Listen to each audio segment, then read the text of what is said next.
మనశ్శాంతిగా జీవులు. దేవునికి నీకు కావలసింది ఏంటో తెలుసా? అన్ని విధాల బాగుండాలని భాష. ఒక మాట చెప్పాను కదా. ఆ, ఆ, లాస్ట్ మాట మనం ధ్యానం చేసుకున్నాం. 34వ వచనం. యెహోవా మోషేకు ఆజ్ఞాపించినట్లు ఆ సాక్ష్యపు మందసం ఎదుట ఆ ఇశ్రాయేలు నివసింపవలసిన దేశమునకు తాము వచ్చు 40 ఏండ్లు మన్నానే తిరుగుచుండ్రి. వారు కానాను దేశపు పొలిమేరును చేరు వరకు మన్నాను తినిరి. ఉమేరు అనగా ఏమంట?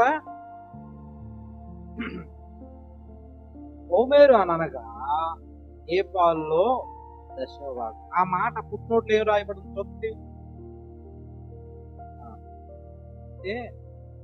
దేవుడు అంటున్నాడంటే, నువ్వు చాలా మంది దేవునితో ప్రయాణం చేయడం ద్వారా, దేవునితో నడవడం ద్వారా నాకేం ప్రయోజనం అని మీకు ప్రశ్న రావచ్చు. విజయ్ గారు, గాంధీ గారు మీకు రావచ్చు, విజయ్ గారు మీకు రావచ్చు.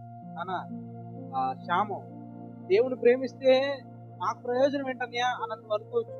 ఒక మాట జాగ్రత్త, నువ్వు దేవుని ప్రేమిస్తే నీ కొరకు శ్రేష్టమైన ప్రణాళిక దేవుడు సిద్ధపరిచి 40 సంవత్సరాలు వారిని పోషించినట్టు, 100 సంవత్సరాలు, నేను 8 సంవత్సరాలు ప్రతి 10 సంవత్సరాలు దేవుడు నీకు పోషణకు ఆధారమై ఉంటాడని దేవుడు వాగ్దానం చేస్తాడు. దేవుడిని పట్టుకోవడం ద్వారా, దేవుడిని వెంబడించడం ద్వారా ప్రయోజనం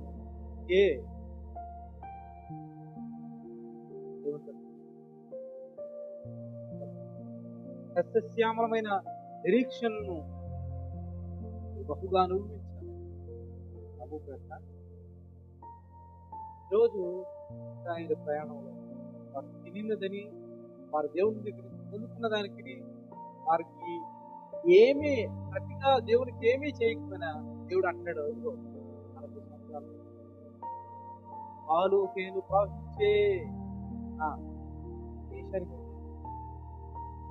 కాదు 2 సేరున్నర డిగ్రీ ఉండేది. 2 సేరున్నరతో మిమ్మల్ని మీరు ఇంకా ఉన్నాయా అనిపించేదట్టుగా నేను మిమ్మల్ని నడిపాను. నడుపుతాను, ఆటలాడతాను,